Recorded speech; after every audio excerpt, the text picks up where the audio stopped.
stopped. From outside the cabin, the gondolier said in French, the only language we had in common, "Ca Basilio, mademoiselle." When I looked out the levered windows, I knew I'd been right to be apprehensive. The 3-story palazzo was white stone and so ruined I thought perhaps the gondolier had got it wrong. No one could possibly live here. It must have been elegant once, but now its white marble was stained black with mildew in great swaths. The decorative red marble medallions set here and there were cracked and missing pieces, some gone entirely. Of the 6 herringbone-patterned windows in the bricked white stone of the lower story, all but 2 were boarded. The same herringbone design carved into the thick wooden door, along with the sunburst crowning it, was nearly invisible through its layer of soot. 3 balconies adorned each of the 2 upper floors. There was a tower cupola on the roof, tiles scattered like leaves about its base. The place looked utterly abandoned. This was the palazzo Samuel Farber's noble friend had offered him. This was where I was to spend the next weeks. It seemed to pulse with neglect and misery.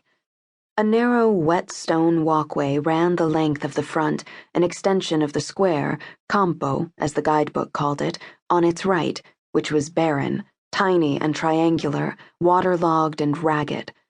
Another constricted canal bordered the left. Even in the early twilight, it showed a different color than the others, not a deep greenish gray, but a sludgy, olivey brown that looked like sewage and stank of something so tannic it burned my nostrils. I wanted nothing more than to tell the gondolier to row away. But then I remembered my father's strain and my mother's grasping hope, and I reached for the cabin door. The gondolier opened it before I could and leaned in to offer me a hand, pulling me from the sinking leather cushions and out in one motion. He'd already settled my trunk on the edge of the walk, where the water lapped at it. The stairs were submerged, pale stone just barely visible beneath the current. I lifted my skirts to step into water that came to my ankle, the gondolier holding tight to my elbow as he gave me a small shove and boost.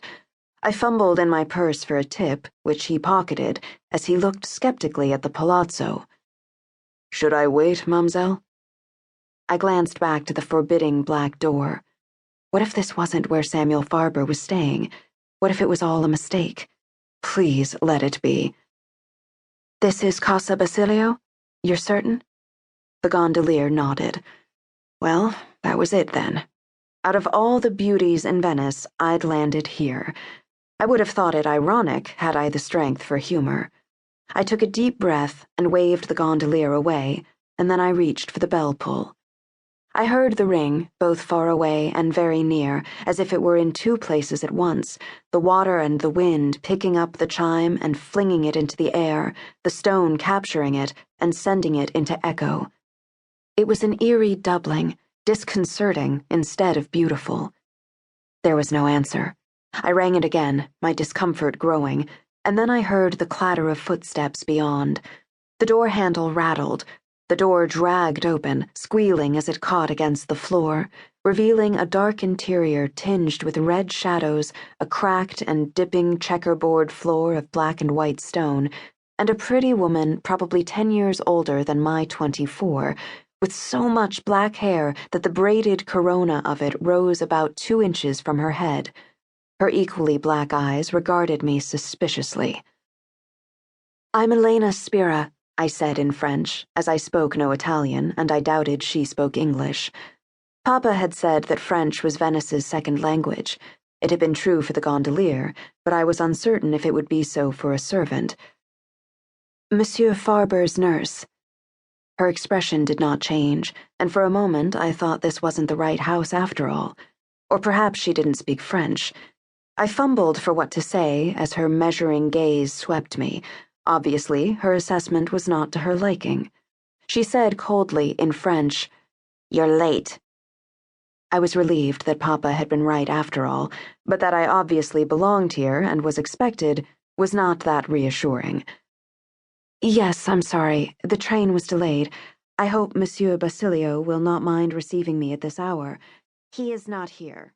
To keep listening to this audiobook, I've left you a link in the description so you can do it, at no cost thanks to Audible's 30-day free trial.